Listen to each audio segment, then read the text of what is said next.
మనతో పాటు senior journalist Krishnanjaneyulu గారు జాయిన్ అయ్యారు. కృష్ణాంజనేయులు గారు, నేను ఓటు అడిగే హక్కును సంపాదించాను అని స్వయంగా పవన్ కళ్యాణ్ గారు పిఠాపురం ప్రజల సమక్షంలో పిఠాపురం ఉద్దేశించి ప్రసంగించారు. 2019కు ఇప్పటికీ రాజకీయ పరిణితితో పాటు ప్రజా సమస్యల అవగాహనపై ఎంతో సబ్జెక్ట్ ఇంప్రూవ్ చేసుకున్నా అనేటటువంటి అంశాన్ని ఆయన స్పష్టం చేశారు. ఎట్లా స్పందిస్తారండి ఈ అంశం? శ్రీశైలం గారు నమస్తే. ఛానల్ మెంబర్స్ అందరికి కూడా నమస్కారం. ఎస్, అంటే పవన్ కళ్యాణ్కి ఓటు అడగటానికి కావాల్సినటువంటి అర్హత రావడానికి 10 ఏళ్ళు పట్టింది అన్నమాట. మరి గెలవటానికి ఇంకో 10 ఏళ్ళు పట్టిద్దా? అడగటానికి అర్హత రావడానికి 10 ఏళ్ళు పట్టిందంటే గెలవటానికి ఇంకెన్నేళ్ళు కావాలి? ఇప్పుడు పవన్ కళ్యాణ్ వైపు నుంచి ఆయనకు చాలా అవకాశాలు, చాలా స్పేసు ఏపీలో ఉందండి. కానీ ఆ స్పేస్ ని, అవకాశాలని వినియోగించుకోవటంలో పవన్ కళ్యాణ్ ఫెయిల్ అవుతున్నాడు అనేటువంటిది స్పష్టం. ఇంతవరకు కనపడుతుంది. పిఠాపురం వెళ్ళాడు, పిఠాపురం లేనిది ఎక్కడైనా ఓట్లు అడగొచ్చు. 175 అసెంబ్లీ నియోజకవర్గాలు ఎక్కడైనా పోటీ చేయొచ్చు పవన్ కళ్యాణ్. అది జనసేనకు సంబంధించినటువంటి బలం ఉన్నా, లేదంటే మిత్రపక్షాలు ఉన్నాయి, తెలుగుదేశం, బీజేపీ, ముగ్గురు కలిసి ఎక్కడైనా సరే గెలవడానికి అవకాశాలు ఉంటే ప్రయత్నం చేయొచ్చు, తప్పేం లేదు. పిఠాపురంలో అడగటానికి ఏమన్నా ప్రత్యేకంగా నేను కసరత్తులు చేసి ఏమన్నా ఇచ్చేయాలి. ఇక్కడ ఒక అంశం ఏమిటంటే, పిఠాపురానికి సంబంధించినటువంటి విషయంలోనే ఈ పొత్తులు పెట్టుకున్నారు.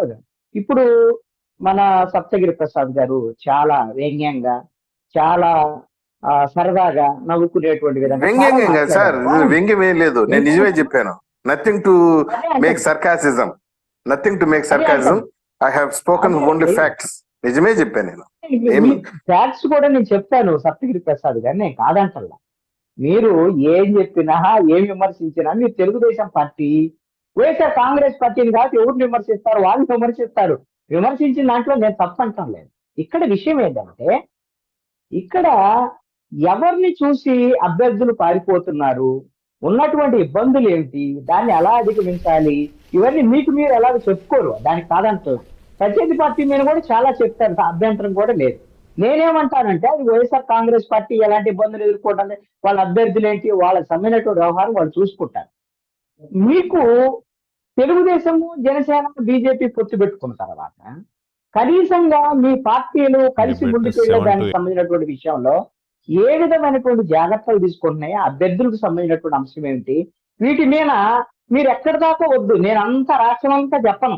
ఎక్కడ కొట్టుకున్నారు, ఎక్కడ తిట్టుకున్నారు, ఎక్కడ పోట్లాడుకున్నారు, ఎక్కడ ఆఫీసుల్ని ఇల్లు పీకి పందిరేశారు, ఇవన్నీ పక్కన పెడదాం. ఒక్క పిఠాపురం దగ్గరకు వద్దాం. పిఠాపురమే ఉదాహరణ, ఏం అవసరం లేదు. పిఠాపురంలో ఏంటి పరిస్థితి? పవన్ కళ్యాణ్ తన సీట్లు తను ప్రకటించుకున్న తర్వాత ఏం జరిగింది? తెలుగుదేశం వాళ్ళు సంబంధించినటువంటి విషయంలో ఎంత యాగి చేశారు, నానా యాగి చేశారు. ఇదేమన్నా సమస్య పోయినటువంటి సమస్య అంటే కానే కాదు. ఇప్పటికీ కూడా నివురు గప్పిన నిప్పులాగా అంతర్గతంగా రగులుతోంది పిఠాపురం. ఎందుకు ఈ మాట అన్నాను? ఇది నా అభిప్రాయం కాదు, నేను కేవలం ఇది ఆరోపణ కూడా కాదు. ఈ రోజున మీ పార్టీకి సంబంధించినటువంటి మాజీ ఎమ్మెల్యే వర్మ ఏ స్టేట్మెంట్ ఇచ్చారండి? ఇంతకు ముందే స్టేట్మెంట్ ఇచ్చారు. ఏమని ఇచ్చారు? పవన్ కళ్యాణ్ కానీ ఇక్కడ పోటీ చేస్తే ఓకే, నేను మద్దతు ఇస్తా. పవన్ కళ్యాణ్ కాకుండా ఏ ఉదయం గిదయో ఇంకా జనసేనకు సంబంధించిన వాళ్ళు ఎవరు పోటీ చేసినా తెలుగుదేశం పార్టీ తరఫున నేను పోటీ చేస్తానని స్టేట్మెంట్ ఇచ్చాడు.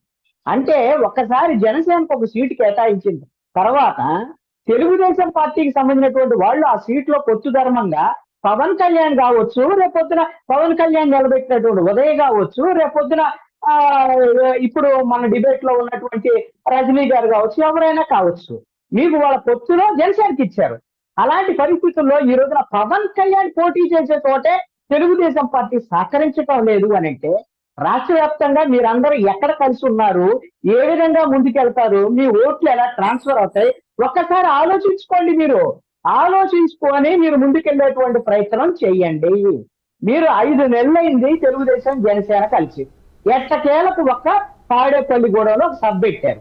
మళ్ళీ మా సిపిఐ మన బీజేపీతో కలిశారు, ముగ్గురు కలిశారు.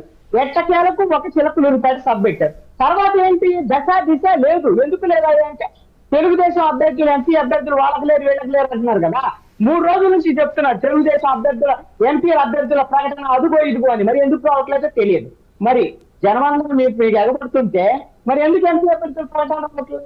అదే విధంగా మిత్రులైనటువంటి జనసేన వాళ్ళ సీట్లు ఏంటి, వ్యవహారం ఏంటి, వాళ్ళ అభ్యర్థులు ఏంటి, దానికి సంబంధించినటువంటి విషయాల్లో తెలుగుదేశం ఎన్నుపోట్లు ఏంటి, తెలుగుదేశం పార్టీ వాళ్ళు తీసుకెళ్లి జనసేనలో చేర్చి జనసేనలో తీసుకున్నటువంటి భీమవరంలో పులివర్తి రామాంజనేయులు లాంటి కథలేంటి, ఇవన్నీ కూడా బీజేపీ వాళ్ళు ఎక్కడ పోటీ చేస్తారు, ఏమిటి, వీటి మీద అసలు తెలుగుదేశం క్లియరెన్స్ ఇస్తుందా లేదా, ఇవన్నీ ఎప్పుడు చేస్తాయి, ఇవన్నీ ఎప్పుడు చేస్తాయి, ఎప్పుడు మీరు ప్రజల మధ్యకి వెళ్తారు, Yes. ఎప్పుడు మళ్ళీ ఇంకొక సభలో పోతుంది.